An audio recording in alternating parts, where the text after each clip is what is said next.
Hi guys, आज की इस वीडियो में हम डिस्कस करने वाले हैं कि अगर जो आपका कैबिनेट है, सीपीयू कैबिनेट जो होता है, अगर उसका जो साइड वाला मिरर है, जो जिसे टेम्पर ग्लास भी बोलते हैं, अगर वो टूट जाए तो उसके क्या अल्टरनेटिव्स हैं हमारे पास। तो मेरे साथ भी ऐसे हुआ। मैं एक्चुअली मेरे कैबिनेट को ऑलमोस्ट 3 ईयर्स हो गए थे, और क्योंकि हीट ज़्यादा है, मतलब मैं दिल्ली में रहता हूँ और मेरा घर का टेम्परेचर ऑलमोस्ट जहाँ पे सीपीयू रखा हुआ है तो ऑलमोस्ट 40 डिग्री तक जाता है आराम से। तो कहीं ना कहीं जब टेम्परेचर बढ़ता है और घटता है तो आपने देखा होगा ग्लास में क्रैक्स आ जाते हैं। और फिर जब आपको ज़्यादातर यूज़ करना पड़े, मतलब मैंने जैसे ग्राफिक कार्ड वगैरह लगाया था, फिर हार्ड डिस्क भी मैंने थोड़ी चेंज करी थी, तो काफ़ी बार मेरे को वो खोलना पड़ गया। और जब मैं उसको टाइट कर रहा था तो वो ब्रेक हो गया, शैटर्ड हो गया। और ऐसा भी नहीं था कि काफ़ी पुश कर रहा हो, बस हल्का सा बस उसको कर रहे थे और वो शैटर हो गया।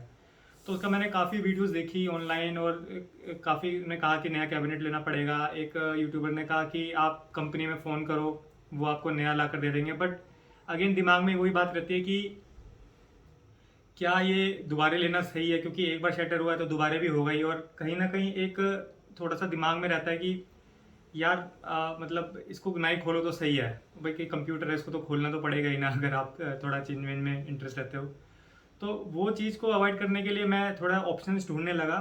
तो फाइनली मैंने क्या सोचा कि एक जैसे आर्सलिक मटेरियल, आपने सुना हो, आर्सलिक मटेरियल होता है जो एकदम ट्रांसपेरेंट प्लास्टिक होता है। तो जैसे मैंने ये भी मंगवाया था आर्सलिक।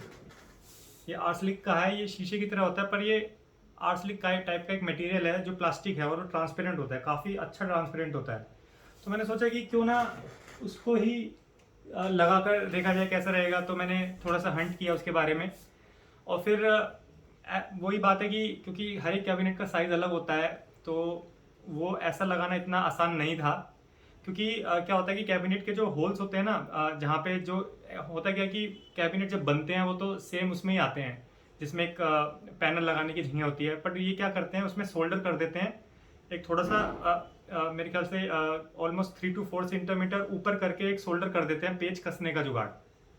तो उस वजह से वो काफ़ी मुश्किल हो जाता है। और कहीं ना कहीं वो भी एक रीज़न है, क्योंकि उसको पूरा सपोर्ट मिलता ही नहीं। जब आप उसको करते हो तो बीच में गैप होने की वजह से वो मतलब थोड़ा बेंट हो जाता है और उस वजह से क्रैक भी हो जाता है।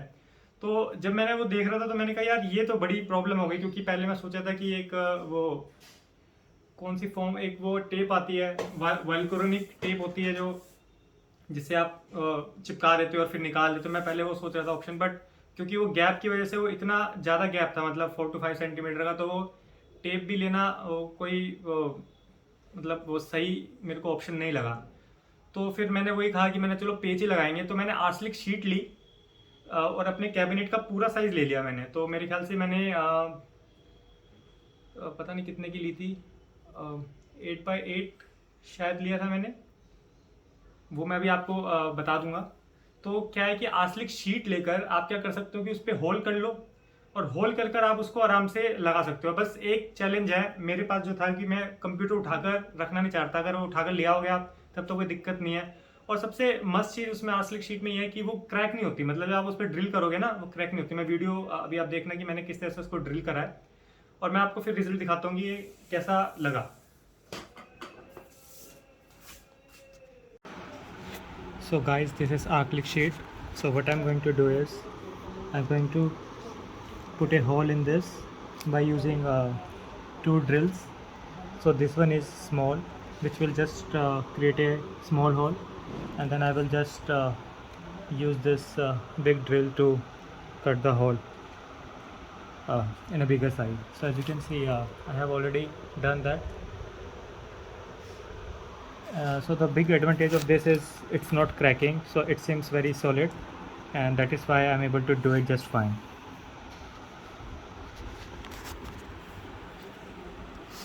So I will just show it.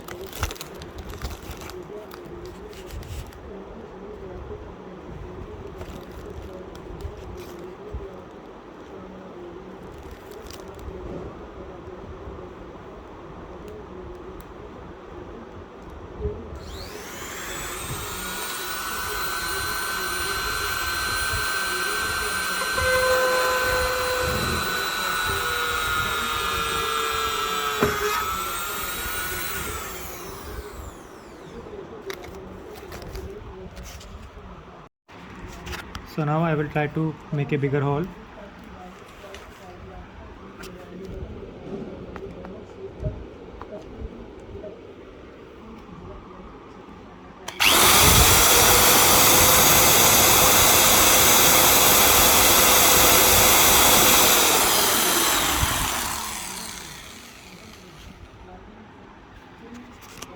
this is the hole which it is created. As you can see, it's pure plastic, so that is why it is not able to print.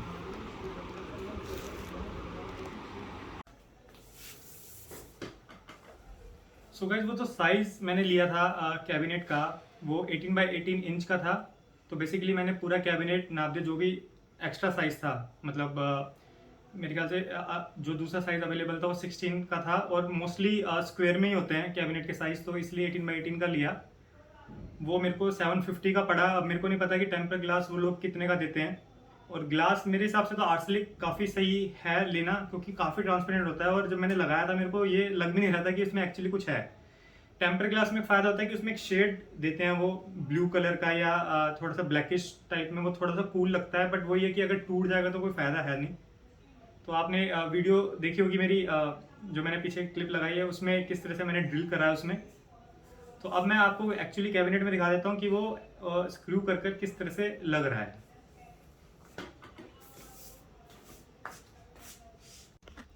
सो जैसा कि आप देख रहे हैं, ये आर्सलिक sheet है. और आपको पता कैसे चलेगा कि ये देखो, इसका जो साइज़ है ये बाहर निकला हुआ है. ये देख रहे हो आप, ये बाहर निकला हुआ है. मैंने इसको काटा नहीं है, कट भी सकता था वैसे तो. मेरे पास ड्रिल थी, उसमें 100 भी था, बट मेरे को ज़्यादा वर्क लगा उसमें, और मेरे पास टाइम भी नहीं था, तो इस वजह से मैंने नहीं है. और ये देखिए, जो इसके ये स्क्रूज़ हैं ये किस तरह से लगे हैं. थोड़ा सा अलाइनमेंट में प्रॉब्लम आई मेरे को, क्योंकि मैंने यहीं रखे उसमें मार्किंग करी थी ग्लास पे, तो उसी हिसाब से ड्रिल करे थे. तो उस वजह से मेरे को थोड़ी सी प्रॉब्लम है. अगर आप बिल्कुल CPU बाहर निकाल सकते हो तो फिर तो आपके लिए सही है. अभी देखो ये जगह थोड़ी सी नैरो भी हो गई है. तो ये मेरा कैबिनेट का रिज़ल्ट है.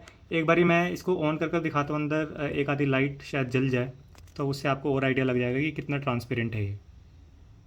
तो भाई जब मैं कंप्यूटर ऑन कर रहा हूँ, अब ये देखो, इसमें ये लाइट आपको दिख रही होगी, ये ट्रांसपेरेंट है.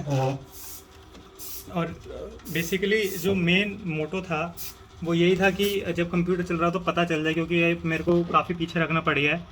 आपको मेरा सेटअप तो अगर कोई पुराने यूज़र्स हैं तो पता होगा कि मैंने कितने मॉनिटर्स लगाए हुए हैं, तो इस वजह से CPU की जगह ही नहीं रही इधर.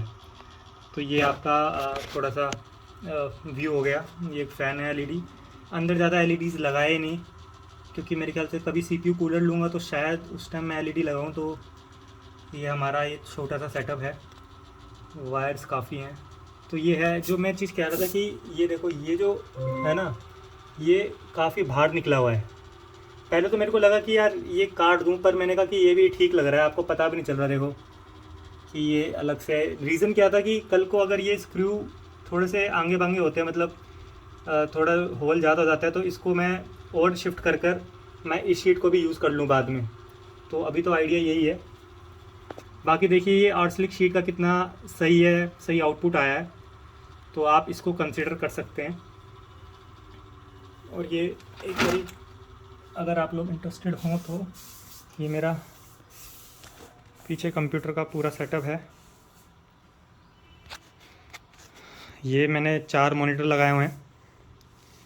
ये वाला मॉनिटर इनसे अटैच नहीं है, क्योंकि इसका वो ऑटो स्विचिंग जो होती है HDMI वगैरह की, वो थोड़ी गड़बड़ है.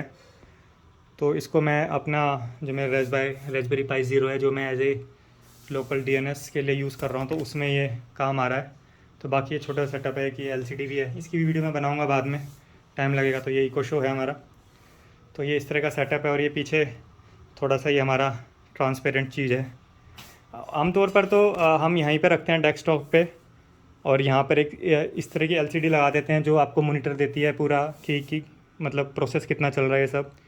पर क्योंकि मेरी रिक्वायरमेंट कुछ ज़्यादा ही थी, तो ये CPU रखने की कहीं जगह नहीं है. और ऊपर यहाँ पे रख सकता था, बट ये काफ़ी मतलब अजीब सा लगता है इतने ऊपर CPU रखना, और बार बार निकालने में भी बड़ी प्रॉब्लम होती है. तो यही एक मेरे को बेस्ट सेटअप लगा. थोड़ी वायर ज़्यादा लेनी पड़ी मेरे को, बट यही है.